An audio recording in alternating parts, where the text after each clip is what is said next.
Jay's just sorting out his breadman cards for today. Nice. I don't know how much sleep that I had. I had freezing, burning feet for hours, and then my head went from a tiny little niggle to, I think I had a headache, and I woke up with it, so I think I had a migraine. So I had a tablet for that too.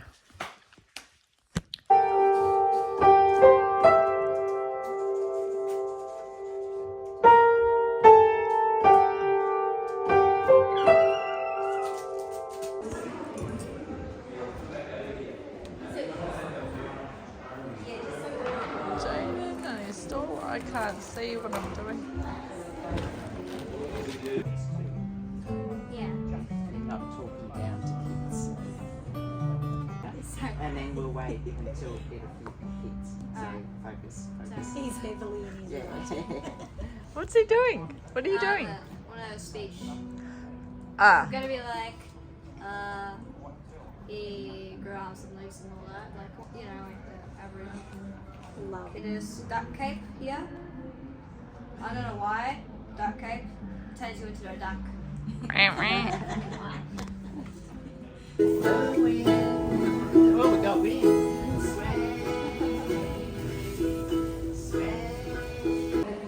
As Christina has had this at home since it first came out in 2010. It's the first one I've ever signed. Pretty manly. And so you just then find out what is in that image. What do I do with that image now? Okay. And how do I include it in what I'm doing? Okay.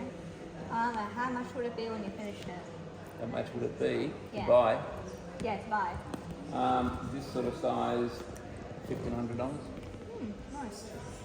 Bit more than a Didn't phase him at all. I was like, that's just chump change. Sounds great. It's great, but that's That's good. No, I haven't been there since. It's like that Instagram video I where did a this little guy bit of eats a sausage roll and all casual these relief crumbs like teaching drop into his before lap. COVID. Like, as much as that. An album at the moment. Oh, that is so Sorry, cool. thank you for letting us interrupt your moment.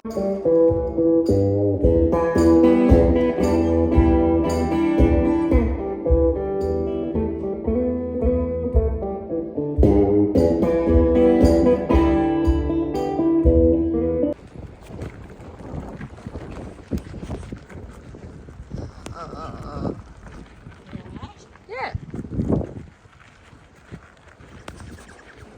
That's where me and Lachlan got married down the rotunda there. And we're in Princess Park, I think. Yes, we are.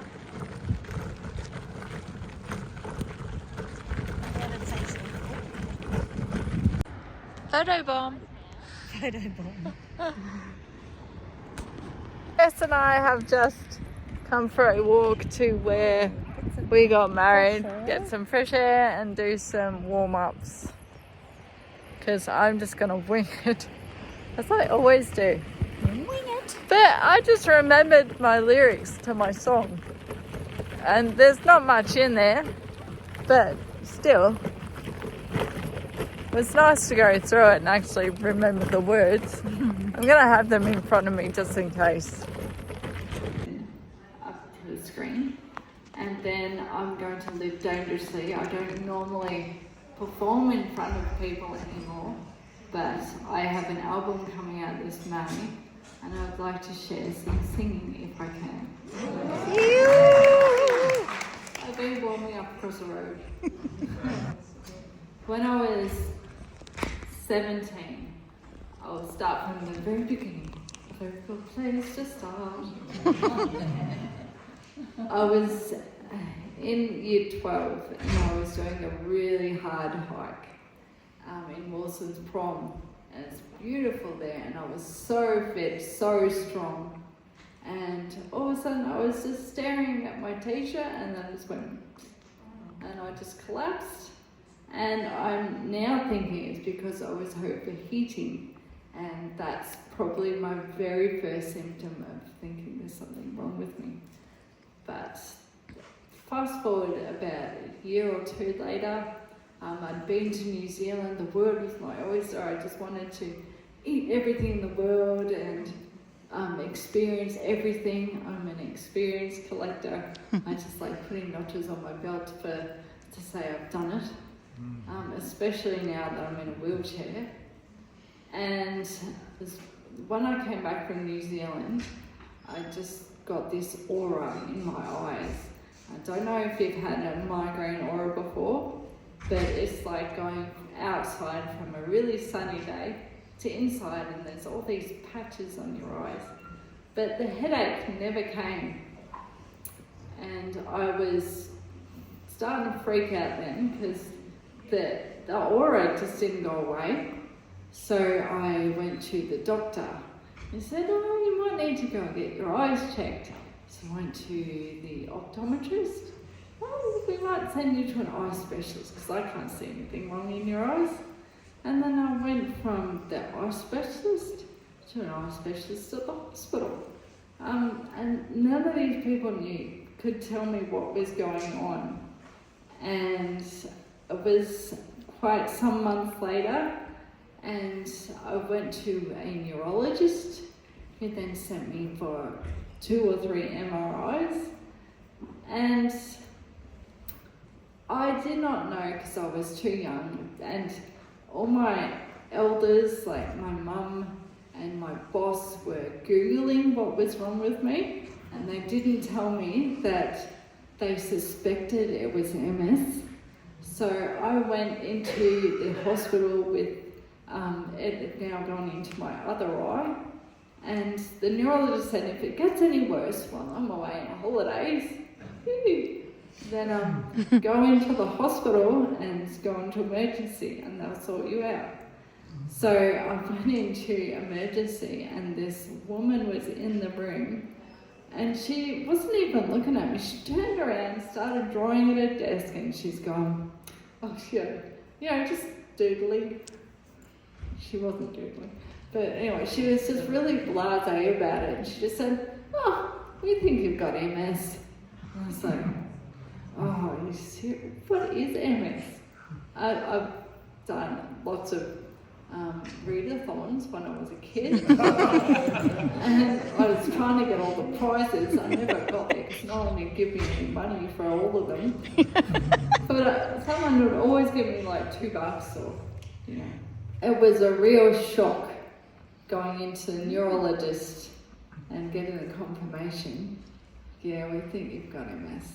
I still don't know what's going on and what's going to happen now, because the most horrible thing when diagnosed with this incurable illness, they don't know how you get it, why you got it, and what's going to happen to you when you do get it.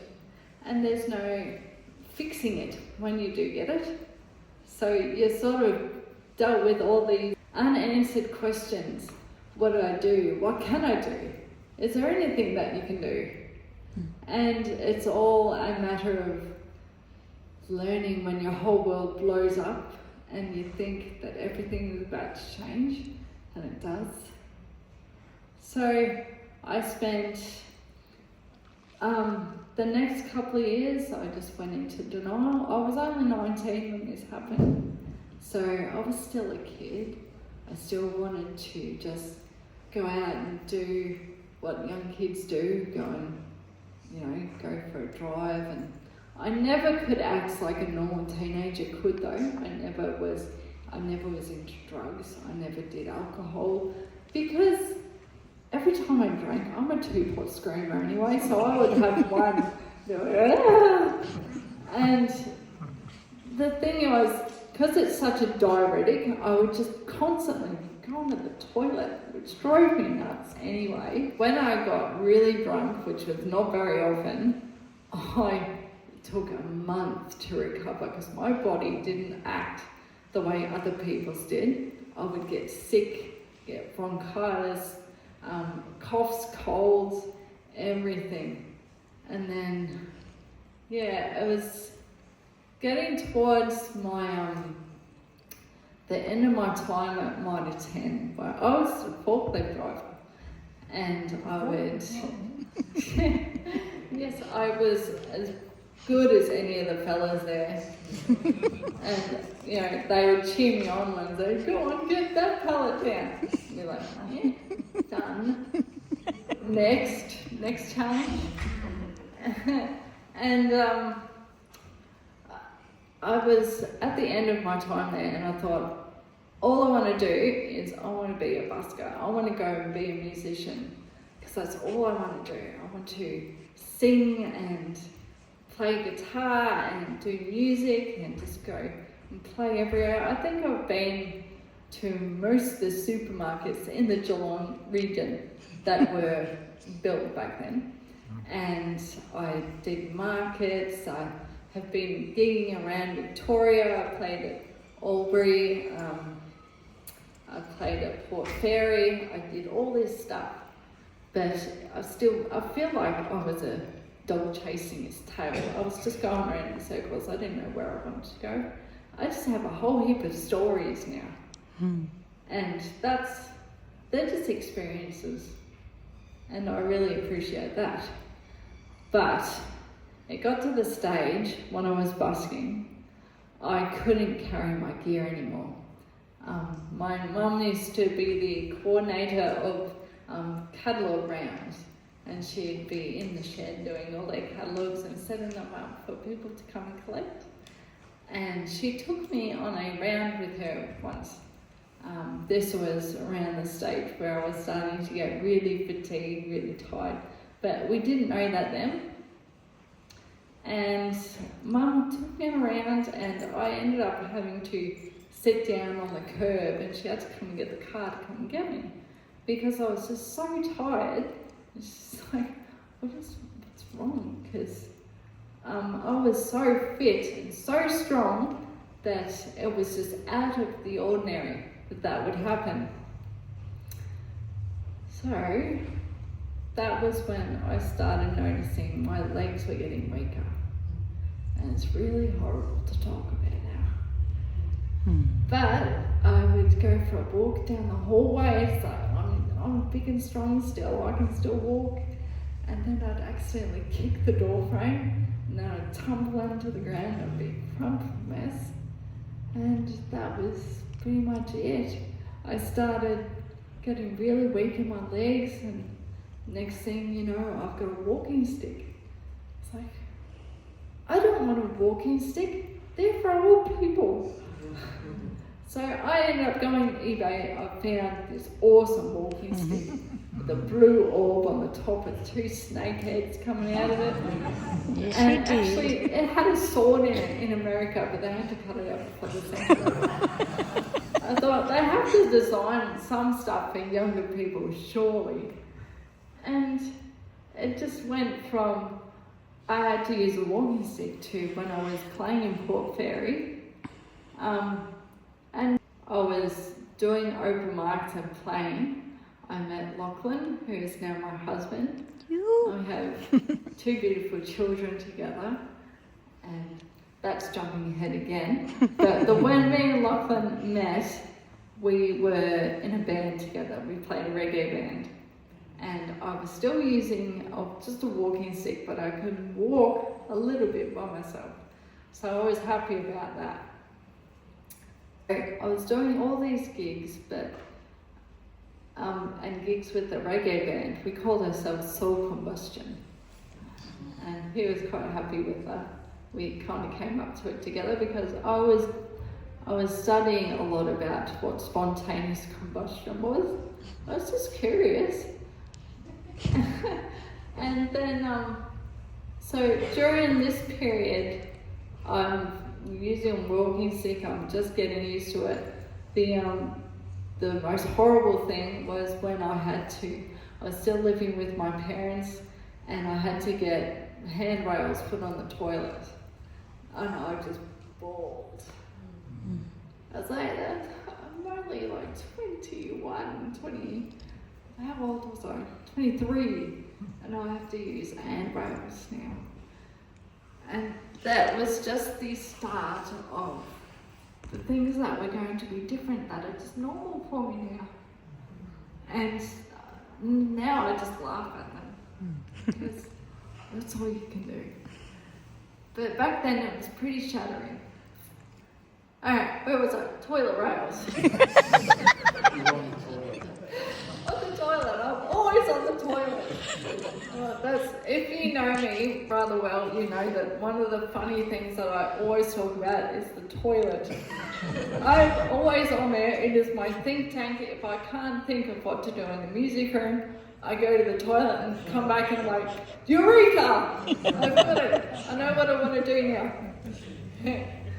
But then from the handrails, and Lachlan and I had just got together, and I was walking in the supermarket with him with a walking stick, and I said to him, "Are you embarrassed walking with me?" And he said, "Don't you dare ever ask me that." I was like, "Ooh, okay." And that he's been like that our whole marriage and our whole relationship. Anything that I need, he just comes up. It's just a duck to water with that. He doesn't think of my disability. He thinks of me as a person, which is really rare and is awesome. Okay, so I've just gotten together with Lachlan. I'm still using a walking stick, and now I have to upgrade to get further. I have to use a wheelchair that someone gave me that they bought at an op shop for $30, which obviously it was from the 80s. I think it was from the year I was born. So, and what do I do? Because I'm an artist and because I'm young and I don't want to be seen in this thing, I strip it down to the bare metal, re-grease the bearings and repaint the frame. I put material on the seats and blue velvet. I'm buying all like iron-on patches to stick on it. I just wanted it to be like me. And even Lachlan, he tried to grind down some redwood like handles for the brakes. It ended up being like that big, which was ridiculous. But it was my chair. And I even bought some stars to stick on the panels and things from Spotlight. So I still try to make it my own, and I call it breifying it, which is what I do with everything. If I get a new piece of, look at the panels on my wheelchair now, I've breified it, and it's time for a new one soon. I've really run this one into the ground. This has been at the bottom of waterfalls. So I'm now getting used to this wheelchair, and it's another stage of being, I feel like I'm at ass height. So no one can I say that?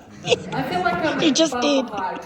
That's worse. It's worse because I'm always looking up at people and I feel like they can't see me. So even when Lachlan's talking to someone, I feel a little bit left out of the conversation unless they're down to my level. So you guys are all fantastic. Sitting there, I can see you. And I'm like on the stage and like raised up a little bit.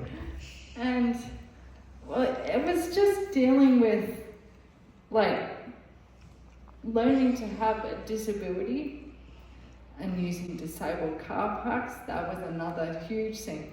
Having a disabled sticker. I couldn't get used to that at all. I was like, I don't want this disabled sticker. And it got to the stage where I couldn't use, well now, I find it very hard to use a normal car space because I can't fit the wheelchair in next to the car. But before I could get up and I could sort of bounce my way around.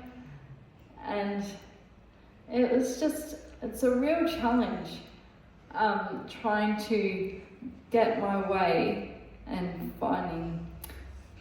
There's a stage where when you're disabled, you're trying to work it out in your own head and you kind of take it out on other people.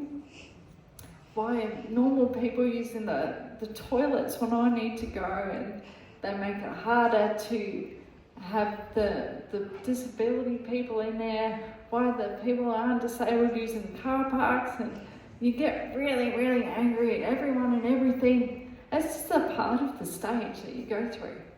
But then, you know what snapped me out of that? I didn't mean to, but I was in the Officeworks car park. I was looking at the car pulling up next to me into a disabled spot. I didn't mean to stare, and then this poor kid was staring at me back like, what are you looking at? And then all of a sudden, his carer got out of the car, pulled the wheelchair, and was like, idiot. Okay, so I stopped doing that now. So I moved past that spot, and when someone comes out of the disabled toilet who doesn't look disabled, smile and say, "G'day, how you going?" Or it's still frustrating when I've wet my pants and I want to get changed, and there's someone who looks like they can use. But you can't judge people because you don't know if they need the handrails, and it's not their problem that you've just wet your pants, because it just happens all the time. Alright, so that's that stage. And now I'm getting married to Lachlan. And I'm so thrilled because he knows what it was like for me to go through all these stages, and he's been there through the whole thing. And I'm engaged to him now. And then we have to put off the wedding because I'm at a festival in Medford because I can still play music and I still do everything I can to get my music out there and waste my time. And at 3 o'clock in the morning, I'm thinking, when did I have my last period? I can't remember. And, oh jeez. I can never remember anyway, and I never keep tabs on it. And then, it's just, I felt so sick up there, and it was really hot, so I was just very confused. I was like, it's so hot up here. Why do I feel so nauseous all the time? And Lachlan and I went home, and so I think we better get a pregnancy test. So we did, and I'm looking at the stick, and I'm going, I just can't read it. I don't understand. There's like a line on there, and there's like this half-faded line. So there's like 2 lines on there. And he's like, I think we better go to the doctor because it looks like you might be pregnant.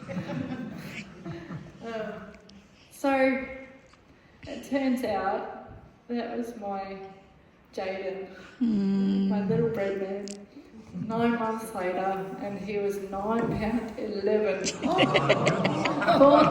Full natural. I love saying this. Full natural birth. And I went into the hospital at 3:30 in the morning because I felt a pain when I was massive. He was a week late, and I was like, I think he's on his way. But isn't it supposed to hurt a lot more than this? So I rang the hospital and they said, well, you don't sound like you're in very much pain.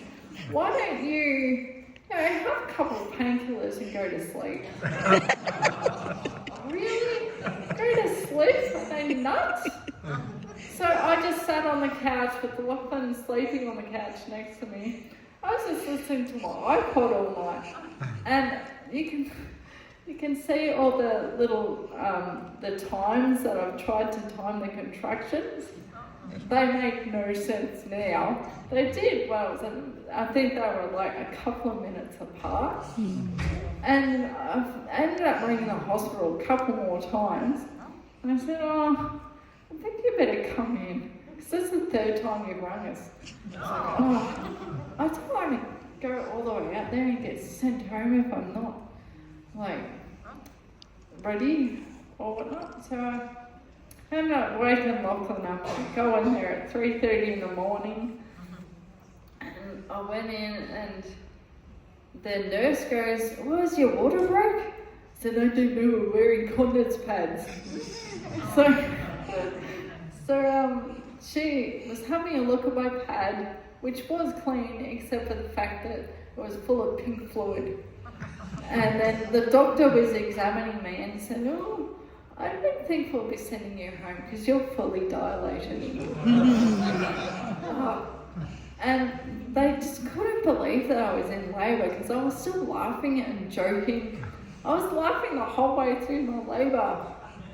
And I got it on film too. I got both of them on film because I've got a second one as well.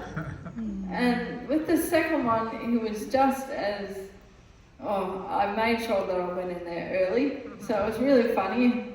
Lachlan was going, "Well," and he agreed, she was having a huge contraction. And I'm just sitting there eating toast.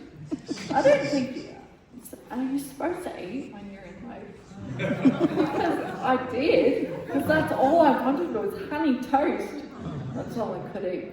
And we ended up having Daniel about a few hours later, and he was just as easy. And I found that most of my challenges with raising my kids, and I breastfed them both for 14 months because I wanted to give them everything that I could, and I wanted them to have the best of me, even if it meant that I was walking before that, before Daniel, and I was walking for about 3 months, and then my body just went, "I think you're done." I was like, "Nah, I'm still breastfeeding that." So I'm married, I've got 2 kids, and then Lachlan and I have just been on this wild adventure going through all these things together. And Lachlan's got this thing, I love it, but it can be quite annoying, where he gets so obsessed with one thing, and then I'll be involved in it too, but it was about when Daniel was 3, it was all about the waterfalls and the waterways, and so we started abseiling over waterfalls, and I would literally crawl out of these places, and I always felt safe with Lachlan. If there's anybody I would trust with my life, it's my husband, because he takes me surfing. We go tandem surfing. Yeah, we go and do all this stuff together, and I'm involved with the NDIS, and I'm part of the Ledgers group in Queenscliff. So I want to give what I have to others so that they can, know that it's going to be okay, that you can see the light on the other side. And I'm actually bringing out an album in May, and I want to raise money to get some beach wheelchairs because not everybody has a Lachlan that can get them into the water. And I've done ink drawings to go with each stage of this songs on my album, which is for the 8 stages of grief. So I've tried to put my story into this album and then put a painting and an ink drawing to each one. Cool. I can play the video now.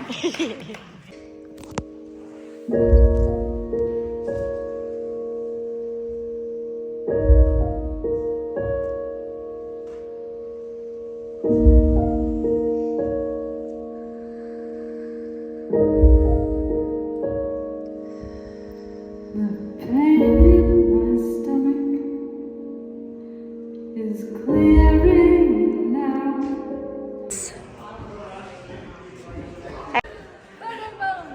Hang on, I want to see with it. Oh, he's come around the back. Are you coming up? No, right.